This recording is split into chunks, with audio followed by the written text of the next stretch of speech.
Hi and welcome to this video tutorial with me, Wayne, from DrClean.co.uk. In this video tutorial we're going to show you how to iron a polo shirt with collar and that has a motif.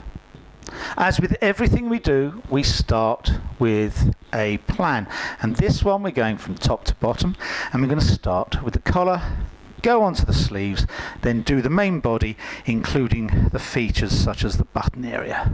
Okay, so with this type of polo shirt, the collar's very fitted and it won't lay flat because it's attached to the button area that only does a little way up. So you have to go over it in pieces. You can't go over it all at once. But it is safe to go straight across it. You see, I've just done this in two lots.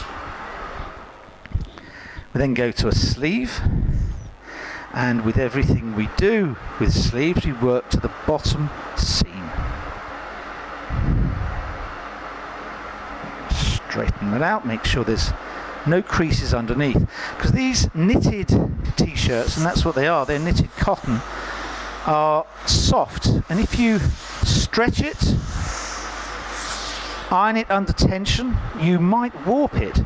And that effectively can ruin a garment. Now if you're a professional ironer, ruining a garment costs you money because you have to replace it, and with things like Ralph Lauren polo shirts costing in the region of £80–90, you really don't want to do that.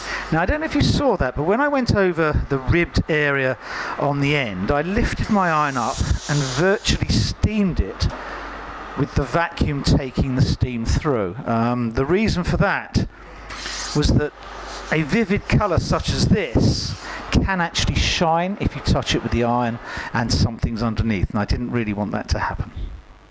Okay, so now we're on to the main body. We're going to work square, and remember, cotton warps, twists and stretches, so we may not be able to get it into exactly the position we want to. It's been fine so far.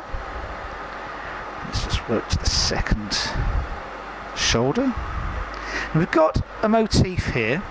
It's a woven motif, so we should be able to go over it without any problems.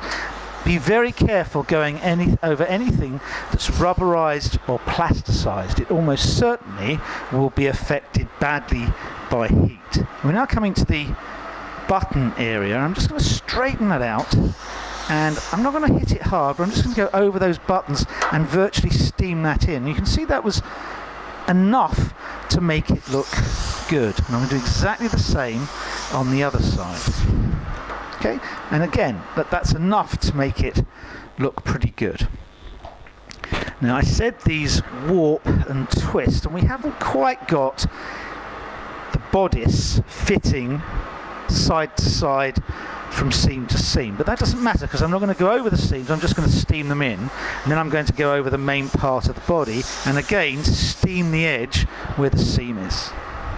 Up again, and again steam where the seams. You can see the seams getting more and more warped as we come down the t-shirt.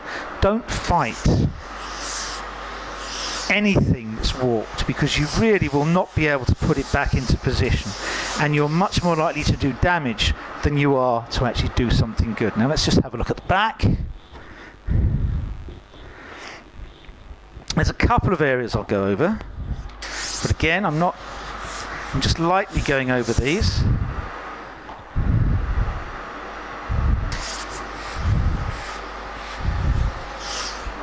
Okay, so there we are, done. We have a polo shirt completed. We just need to put it on a hanger. I tend to hang these things up. You can fold them if you wish. And when you hang them up, it's quite nice just to do up that top button. Now, it's important that we didn't put a crease in this collar, and you can see why once it's on a hanger, because they naturally roll, and when they naturally roll they look good. If you put a crease in, it won't look good because it'll virtually always be in the wrong place, so please remember that. Okay, a polo shirt with collar. Hopefully that's been helpful to you. See you again soon.